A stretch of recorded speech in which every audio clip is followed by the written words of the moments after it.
Hi everyone. Today we're gonna talk about some more free response questions, and today we're gonna do AP Calculus BC from 2017, and I'm gonna teach you guys how to do question number one.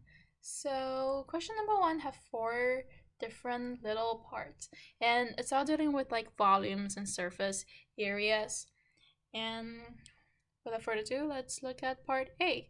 So we have a table in front of us, and part A asks us to use a left Riemann sum with three subintervals, using the table, of course, to approximate the volume of the tank. And okay, so we know that the left Riemann sum always uses the value on the left. So in this case, it's 50.3, 14.4, and 6.5. So let's move it down a little bit so we have some place to write. Okay, so part A. To find a volume, we usually find the surface area. So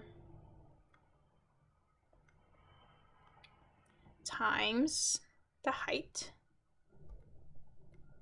So we just plug in different numbers. So in the first interval, let's actually draw it out so everything is clearer. When it's at 0 feet, the surface area is 50.3.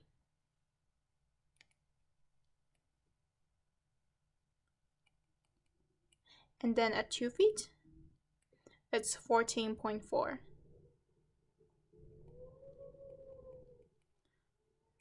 And then at 5 feet, it's 6.5. And finally at 10 feet, it's at 2.9. Okay, so this is what the actual graph will look like. But when we're using a left Riemann sum, we're actually essentially creating blocks.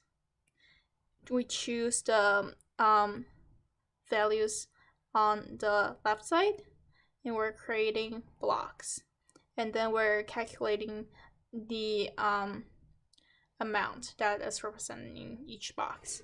So for the first term, we choose the AH we choose is on the left. So in this case, it's 50.3 times H. And in this case, the interval here is 2, because 2 minus 0. And then we plus the second little blob here. The AH we choose is still on the left. So that is the AH value corresponds to H equals 2, which is 14.4. And then the distance here is 5 minus 2. And then for the third part and the last part, we're choosing the AH value again on the left. So 6.5 times, here's a pretty big interval, 10 minus 5. And then this is a calculator part. So you can use your calculator to find out all of these. And in the end, the answer, add everything together, you will get 176.3 feet squared. And this is our units, because you got feet cubes, because you got feet squared here for the area, and then you have another feet here for the height. So in the end, you have feet to the third. Okay, so this is part A. And I'm gonna make everything a little bit smaller so we have more space to write. Okay, so now we're gonna do part B. Does the approximation in part A overestimate or underestimate the volume of the tank?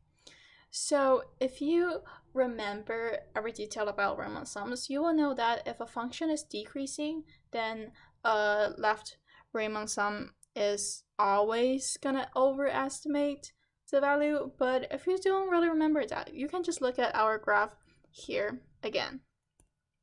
And in this graph, the shaded areas are the areas that we count into our approximation, and under the lines that we draw is the quote-unquote real value of the function.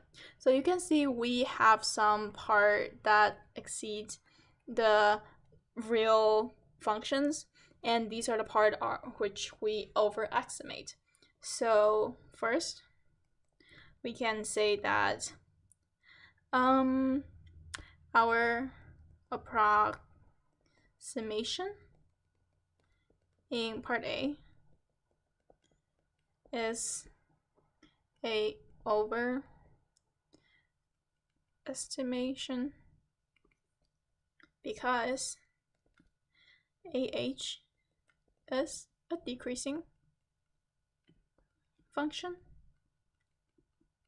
and a left Riemann sum overestimates an decreasing function. Okay, and if you like, you can also attach the graph here and then point out the area where you overestimate. That always helps. But by all means, be as specific as you can. So this is our part B. Okay, so part C. In area of the horizontal cross section of height h is modeled by this function right here. Okay, so they gave us a new function. Based on this model, find the volume of the tank. Okay, so essentially pretty similar to part A, where we're still trying to find a volume, but now instead of like the table, we have a function. So we know that when we try to find the volume, as we said before, it's always the there is an interval, which in this case is the height, because we're going from the bottom. Let's say here is something we try to find a volume, and you always go from bottom and then measure up to the top. So we need an interval to determine where we start and where we end. So these are A and B. And then we need the AH, which is the cross section. I'm trying to let you guys see what we agreed on for part A. So we're still gonna use AH. And then, but now instead of H, we're gonna do DH because it's change in the height. Okay, so let's go back to this question. It wants us to find the volume of the tank, and we know that the tank has a height of 10 feet. It says in the first sentence of the question. So we know that A, in this case, is 0 and B is 10. So we can put this information in. And we have the function for AH.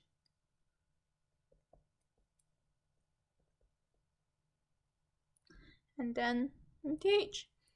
Now we have all little pieces. We can just put this function into our calculator. And then the final answer is, remember to keep 3 decimal places for the AP board. And then the units is feet cube, not feet squared. So yeah, and this is part C. Okay, so that leads us to the final part of this question, part D. Part D is a pretty long one, but let's break it down into pieces. So the height of the water, when the height of water is 10 feet, so 5 feet, excuse me, the height is increasing at a rate of 0.26 foot per minute. So dh over dt equals 0.26 feet per minute. And then use the model from part C. So we are still using this function right here. Find the rate at which the volume of water is changing with respect to time when the height of water is 5 feet. So it's asking what dV over dt is. So this is a related rates problem from AB Calc. And first we can break it down into two pieces because we know dV over dt equals dV over dH, which we can find, times dH over dt. Because if we set up like this, we can simply cross out the two dHs, and that will lead us to our final answers. So now we're gonna find these two parts. The question gives us the value of dH over dt at h equals 5 feet, so this is pretty convenient. So now all we need to find is dV over dH. So dV over dH is essentially what is the change in volume in respect to the change of height. So this is actually FH in part C, because even though FH is the function of the area in square feet of the cross-section at height h, but we know that when the volume is changing, the main thing is changing is the cross-section. So in this case, we can just simplify everything into 0.26 times f5, because we want to find the rate at 5 feet. So, and then we can put everything in the calculator, and then we find that the rate is 1.694 feet squared over a minute. And that's it. So yeah, 2017 AP Calculus BC for response question number 1. Thank you.